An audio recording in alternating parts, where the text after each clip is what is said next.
அனைவருக்கும் திருக்குறள் வணக்கம். திருவள்ளுவர் ஞானம் மன்றம் சார்பில் 100வது திருக்குறள் பலகை திறப்பு விழா ஜெயங்கொண்டம் மே 4ஆம் தேதி அரியலூர் மாவட்டம் ஜெயங்கொண்டத்தில் திருவள்ளுவர் ஞான மன்றம் மற்றும் நாளும் ஒரு திருக்குறள் பலகை இயக்கத்தின் சார்பாக 100வது திருக்குறள் பலகை திறப்பு விழா நடைபெற்றது. திருவள்ளுவர் ஞான மன்றத்தின் தலைவர் பன்னீர்செல்வம் தலைமை வகித்து வாழ்த்தி பேசினார்.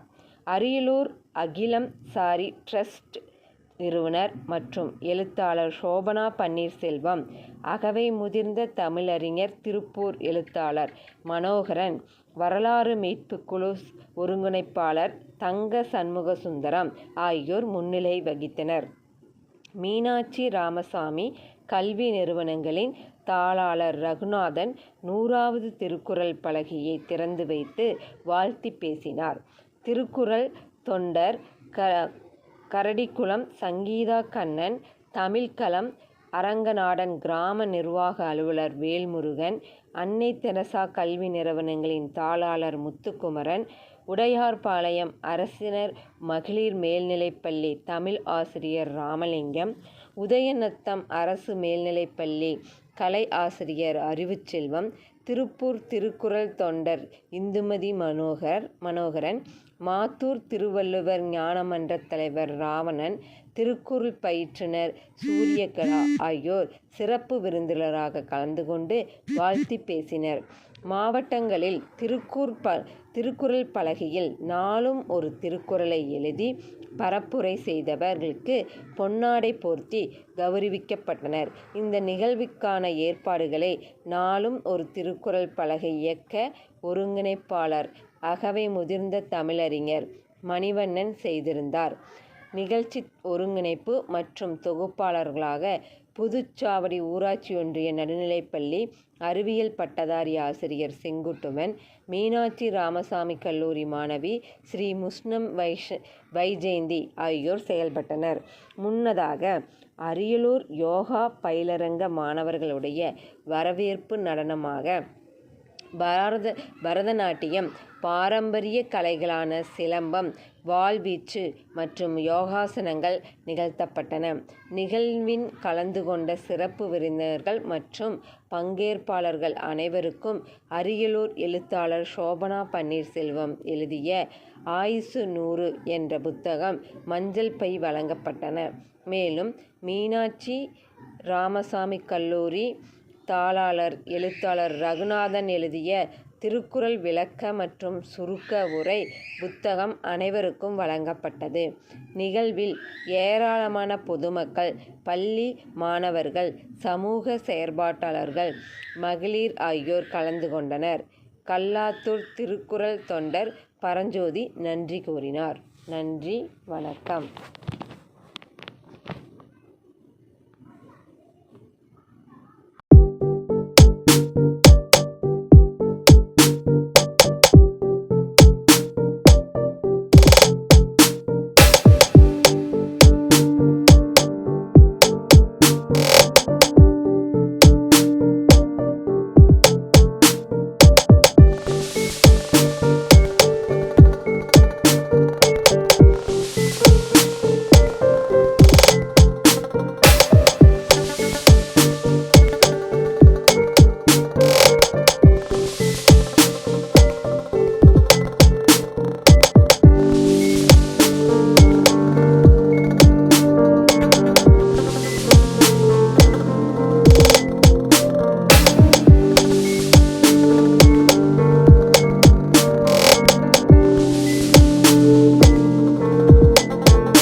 கொண்டு வரேன்னு சொல்லிட்டு உலகத்தில் இருக்கக்கூடிய பெரிய தத்துவ ஞானிகள் கார்ல் மார்க்ஸ் இருக்கிறார். அங்க பார்த்தீங்கன்னா வந்து கிரேக்கத்தில் இருக்கக்கூடிய 3 பெரிய அறிஞர்கள் இருக்கிறார். பிளாட்டோ இருக்கிறார். அவர்கள் தத்துவத்திற்காக பிறந்தவர் என்று சொல்லக்கூடியவர்கள் வந்துட்டு கார்ல் மார்க்ஸ், சாக்ரட்டிஸ் இருக்கிறார், பிளாட்டோ இருக்கிறார், அரிஸ்டாட்டில் இருக்கிறார். உலகத்தில் இருக்கக்கூடிய பல்வேறு நாடுகள், சீனாவில் கன்ஃபியூசியஸ் இருக்கிறார், இந்து மதத்திலே மகாவீரர் இருக்கிறார், புத்தர் இருக்கிறார், கிறிஸ்தவத்திலே வந்து நபிகள், இஸ்லாமிய நபிகள் நாயகர் இருக்கிறார், கிறிஸ்தவத்திலே வந்து இயேசுநாதர் இருக்கிறார். இன்னும் வந்து உலகத்திலே இருக்கக்கூடிய மாமனிதர்கள் என்று சொல்லக்கூடியவர்கள் எல்லாம், இன்னும் இருக்கக்கூடிய அறிவியல் அறிஞர்கள் எல்லாம், உலகத்திலே தத்துவவாதிகள் எல்லாம், இன்னும் வந்து வெளிநாடுகளில் இருந்தவர்கள் எல்லாம், சைனாவில் இருந்தவர்கள் எல்லாம், யூரோப்பில் இருந்தவர்கள், இப்படி எல்லாருமே வந்து அவர்களுடைய காலகட்டத்தில் என்ன கருத்தை வலியுறுத்தினார்கள்? இயேசுநாதர் ஒரே வார்த்தை சொன்னார். அனைவரையும் வணங்கி தலைவர் என்ற முறையிலும் இந்த இயக்கத்தினுடைய நிறுவனர் என்ற முறையிலும் இன்றைக்கு தொடர்ந்து போகிற புதிய ஒரு இயக்கத்தை சொல்லியிருக்கிறேன். அந்த இயக்கத்தை ஏற்கனவே முன்னெடுத்து சென்றவர் நம்ம நகராஜன் ஐயா என்ன இயக்கம் என்று சொல்லிடுறார்.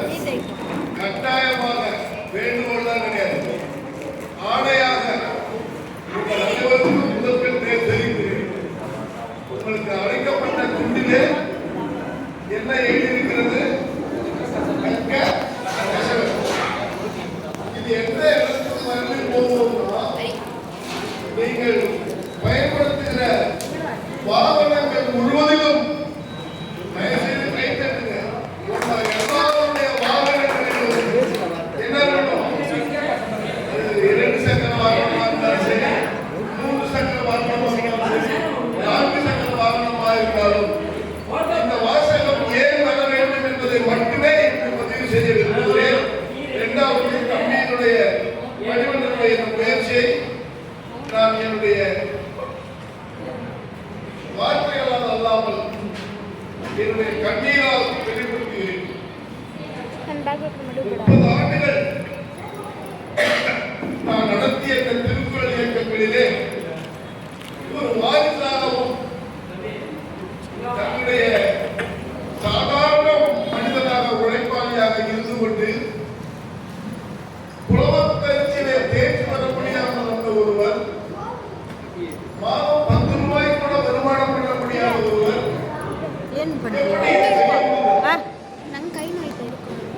சூட்சமம் ரகசியம் தம்பி பாலசுப்ரமணியனை பார்த்துட்டே யாருமே தெரியாது. அவருடைய தந்தையார் எனக்கு வழிகாட்டு என்ன வகையில்னா, தம்பி வேறுவர் எனக்கு சொல்லிக் கொடுக்கிறேன். அவருடைய பாலசுப்ரமணியன் ஒரு மாவட்ட ஆட்சியர் ஒரு கிளார்க். ஆனா அவருக்கு எனக்கு பழக்கமே இல்லை. அவருடைய தந்தையாரோட எனக்கு நெருங்கிய பழக்கம். எந்த வகையில்னா, சித்தாந்த வகையில். சித்தாந்தம் என்ன கேட்டால், 1 கம்யூனிசம், 2 காந்திசம். இதை மட்டுமே அவர் நம்பினார். இதற்காகவே வாழ்ந்தார். என்னுடைய வரலாறு தெரிந்தவர்களும் கூட அவரோடு எனக்கு இந்த நட்பு தெரியாது. மாரியங்காவல் சேர்ந்தவர், கூட்டுறவு பணியிலே வேலை செய்தவர். வாழ்நாள் முழுக்க அவெல்லாம் வெளியில வந்து சொல்லுவோம். அவர் சிந்தனையிலேயே போட்டு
சித்தாந்தம் என்பது ಸಾಕು ಇನ್ನು அடுத்தது மாற்றமாக ಒಂದು ಫೋಟೋ ಇದ್ದಿರ್ತದೆ ஒரு சித்தாந்தமும் செயல்படாத போது அது ஒரு மலட்டுத்தன்மை உடையது என்று சொல்வார் ஸ்டாலின்.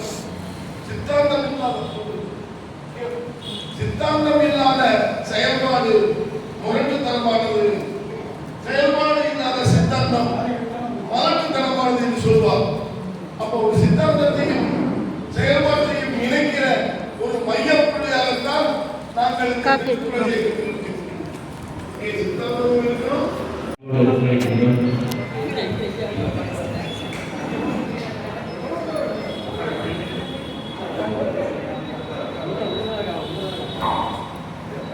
இந்த எளிய நிகழ்வின் தலைவர் உள்ளிட்ட அனைத்து அன்புள்ளங்களுக்கும் எனது திருக்குறள் வணக்கத்தை தெரிவித்துக் கொள்கிறேன். வணக்கம் என்று சொல்வதற்கு பதிலாக திருக்குறள் வணக்கம் என்று சொல்வதால் திருக்குறளை பெருமைப்படுத்துவோம், நாமும் பெருமை அடைவோம். நான் இருக்கும் திருப்பூரிலே ஒரு பள்ளியின் நிர்வாகியாக இருக்கிறேன். அந்த பள்ளியிலே குழந்தைகளுமாக கொண்டு எந்த இலக்கிய கூட்டத்தில் நாங்கள் சந்தித்துக் கொண்டாலும் வணக்கம் என்று சொல்வதற்கு பதிலாக திருக்குறள் வணக்கம் என்று சொல்லும் வழக்கத்தை உருவாக்கியிருக்கிறோம். எல்லோரிடத்திலும் திருக்குறள் சென்று சேர வேண்டும் என்பதற்காக நான் அங்கிருந்து வரும்போது சில விஷயங்களை தயார் செய்து கொண்டு வந்தேன். அதாவது எல்கேஜி போல. இங்கு வந்த பிறகுதான் இருந்து அதில் பிஹெச்டி செய்தவர்களாக இங்கு இருக்கிறார்கள் என்பது. ஆகவே என்னுடைய விஷயத்திற்கு இங்கே முக்கியத்துவமே தேவையில்லை. நான் கற்றுக் கொடுக்க வரவில்லை, கற்றுக்கொண்டு போகிறேன். நமது தாராளரையா சொன்னார், 1000 கோடி சொத்து இருந்தாலும் 1330 குறள் இருந்தவர்தான் இன்றும் ஆகிறார் என்று. நமது பச்சை மனிதன் சொன்னார், எனக்கு புற்றுநோய் வந்த போது மழை நீரை ஒரு உணவாக பயன்படுத்துங்கள் என்றார். அந்த புற்றுநோய் குணமாக்குவதற்காக. ஆனால் இன்று அவர் ஒரு பாட்டிலில் மழை நீரோடு இருக்கிறார். அதுபோல நமது தலைவர் அவர்கள் சொன்னார்கள், கற்க கசடர. அந்த திருக்குறளை கொண்டு செல்வதற்கு ஒரு நல்ல பலம் கற்க கசடர. திருக்குறளுடைய பாடலை கற்றுக்கொண்டேன். அதுபோலதான் நான் திருக்குறளை மையமாக வைத்துக் கொண்டு வாழ்ந்தால் நாட்டிலே காவல்துறை தேவையில்லை, வக்கீல் தேவையில்லை, மருத்துவர்கள் தேவையில்லை, கோர்ட்டு தேவையில்லை. அறவழியிலே நாம் வாழ்ந்தவர் முழுவதுமாக வாழ்ந்தால் நிச்சயமாக எதுவுமே தேவையில்லை. குற்றங்கள் குறையும். நமது நண்பர் மணிவண்ணன் அவர்கள் கொடுத்த ஒரு 10 வருடத்துக்கு முன்பாக ஒரு A4 ஷீட்ல திருக்குறளை எழுதி நிறைய பேருக்கு விநியோகிச்சிருக்காரு. 10 வருஷத்துக்கு முன்னே எனக்கு கிடைச்சது. அது எனக்கு இங்க கிடைக்குது. அவர் யாரா இருப்பாரு, எந்த ஊர்ல இருப்பாரு, இப்படி எத்தனை பேர் கொடுப்பாருன்னு நினைச்சிட்டு இருந்தேன். ஆனா இந்த வருடம் என்னோடு சேர்ந்து அதுதான் அவர் கை கரத்தில் வைத்திருப்பதுதான் 10 வருடத்துக்கு முன்பாக நான் பெற்றுக்கொண்டேன். இப்பொழுது அவரிடமிருந்து 83வது பலகை நான் பெற்றுக்கொண்டேன். திருக்குறள் எழுதிய அந்த வள்ளுவர் ஒரு ஆவியாக அவருடைய மனதிலே, அவருடைய உடலிலே புகுந்திருக்கிறார். அவர் ஒரு வாழும் வள்ளுவராகத்தான் பார்க்கிறேன். அந்த வள்ளுவத்தை சிறப்புப்படுத்த வேண்டும் பாடல். அறிவுக்கு விருந்தாகும் திருக்குறளே, அறிவுக்கு விருந்தாகும் திருக்குறளே, வள்ளுவர் ஆக்கி நமக்களித்த அரும்பொருளே, அறிவுக்கு விருந்தாகும் திருக்குறளே. உலகுக்கு ஒளி போலே, உடலுக்கு உயிர் போலே, உலகுக்கு ஒளி போலே, உடலுக்கு உயிர் போலே, பயிருக்கு மழை போலே, பைந்தமிழ் மொழியாலே, அறிவுக்கு விருந்தாகும் திருக்குறளே. அறம் பொருள் இன்பம் எனப்படும் ஒப்பாலே, அறிவதினாலே நான் சுவைத்ததற்கப்பாலே, அவைகளில் உள்ளோர்கள் அனைவரும் தடை போல, அவசியம் கற்றுணர்ந்து பயன் பெறும் நினைப்பாலே, அறிவுக்கு விருந்தாகும் திருக்குறளே.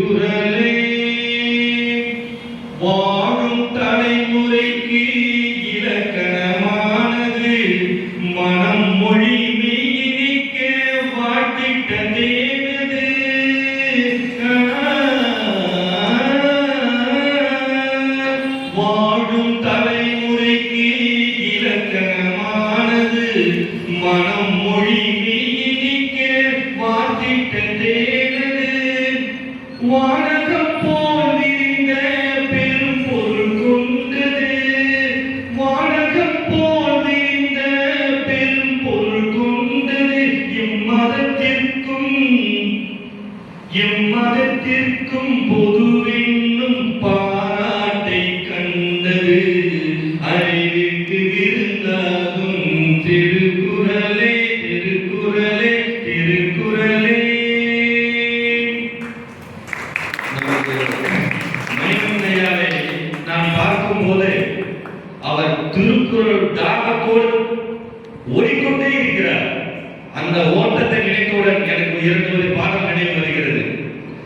2 அடி கண்டு 3 நெறி கண்ட குறளின் பொருள் தேடி செல்வார். 2 அடி கண்டு 3 நெறி கண்ட குறளின் பொருள் தேடி செல்வார். உயிரை குறளுக்கும் உடலை மண்ணுக்கும் தரும் நான் பார்த்து துடிப்பார். உண்மையில் வல்லூராக வாழ்ந்து கொண்டிருக்கும் அவரை நான் என்றென்றும் மறவேன். அவருடைய இந்த குணத்தை பார்த்துதான் நான் ஈர்க்கப்பட்டேன். எப்படி தெரியுமா?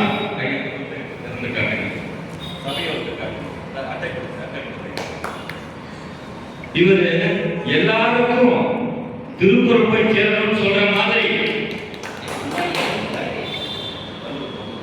இந்த புத்தகத்தை இவரை